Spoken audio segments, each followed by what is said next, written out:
आपले पुढील सेवानिवृत्त होणारे कर्मचारी श्री उद्धव रामकिशन फड, तंत्रज्ञ 1।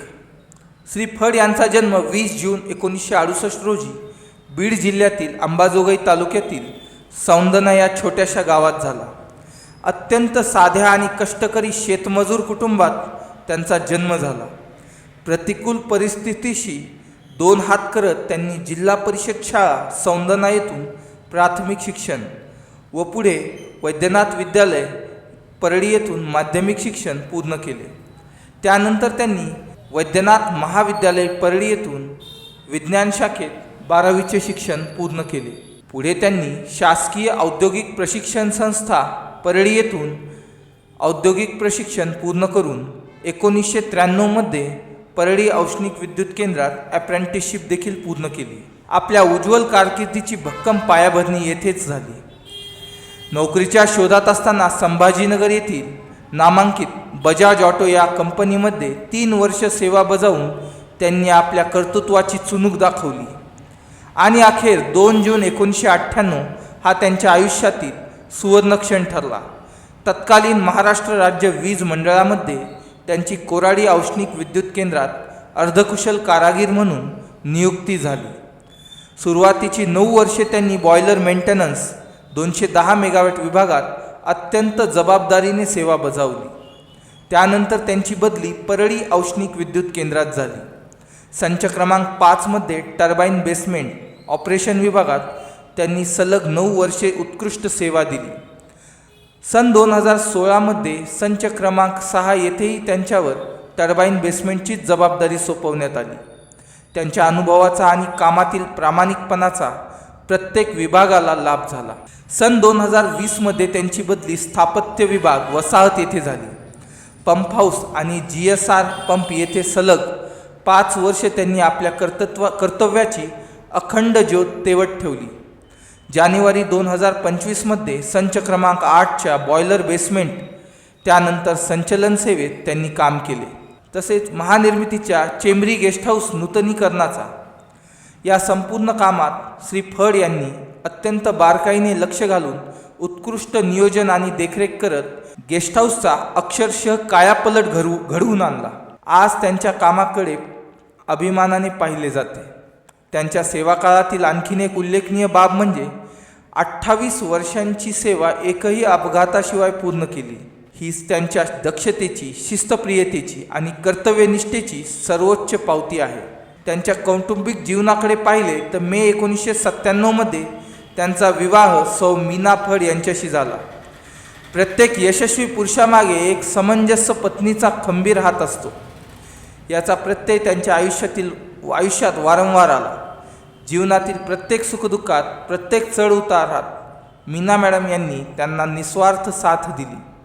आज परळीजवळील शिवाजीनगर येथे त्यांनी सुंदर घर घेतलेले असून सेवानिवृत्तीनंतर ते येथेच स्थायिक होणार आहेत। या दाम्पत्याला पर्यटनाची देखील विशेष आवड असून त्यांनी जगन्नाथपुरी, रामेश्वरम, तिरुपती तसेच कोकण विभागातील अनेक तीर्थक्षेत्रे यांना भेटी देऊन अध्यात्माचा आनंदही घेतलेला आहे।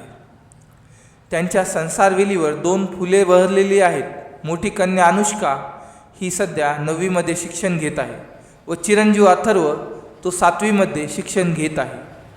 फडसाहेबांचा स्वभाव मनमिळावू, शांत, संयमी आणि सर्वांना आपलंसं करून घेणार आहे।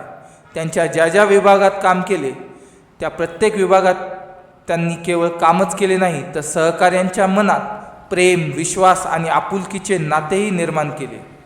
म्हणूनच आज विभागामार्फत करण्यात आलेला हा छोटासा सत्कार म्हणजे त्यांच्या कार्याचा गौरव आणि त्यांच्यावरील प्रेमाचा सन्मान आहे। आज महानिर्मितीमधील अनुभवी, प्रामाणिक, कर्तव्यदक्ष तंत्रज्ञ श्री फड यांना सेवानिवृत्तीच्या हार्दिक हार्दिक शुभेच्छा।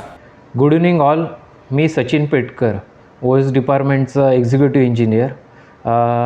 आजचा दिवस म्हणजे आपले श्री उद्धव फड यांचा रिटायरमेंटचा दिवस आहे। तर उद्धव फड यांच्याबद्दल बोलायला म्हणजे आम्ही त्यांना प्रेमाने तात्या म्हणत असतो। जसं आता आपण म्हणतो काही गोष्टीचं जे टास्क आपलं 30% राहतं आणि ते 100% होतं, त्याला म्हणतो आपण कायापलट। जो चेंबरीचा कायापलट झाला आहे त्याच्यात महत्त्वाचा वाटा म्हणजे श्री उद्धव फड यांचं आहे. कधीच त्यांची कंप्लेंट वगैरे नाही आली आणि त्यांचं एक काय महत्त्व होतं, ते पर्सनली येऊन भेटून शिप एंडला ते डिफेक्ट आणत होते. काय काम करायचं ते मॉडिफिकेशन सजेस्ट करत होते आणि त्यांना पुढच्या लाईफमध्ये शुभेच्छा.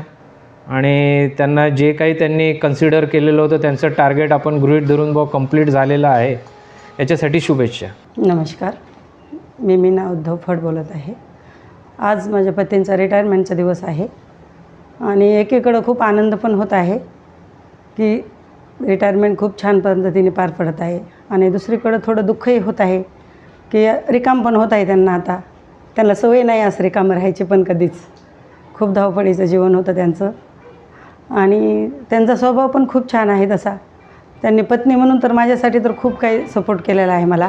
आज त्यांनी म्हणजे माझ्या पाठीमागं एकदम असे ढालसारखे उभे आहेत प्रत्येक गोष्टीमध्ये.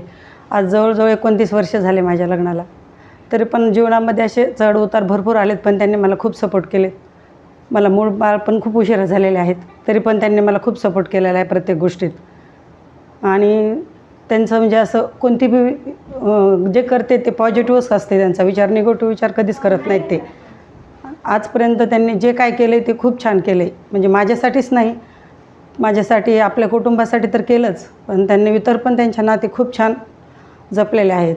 एक भाऊ म्हणून, एक चुलता म्हणून त्यांनी दोन्ही असे परिवार खूप छान जोडून ठेवलेले आहेत.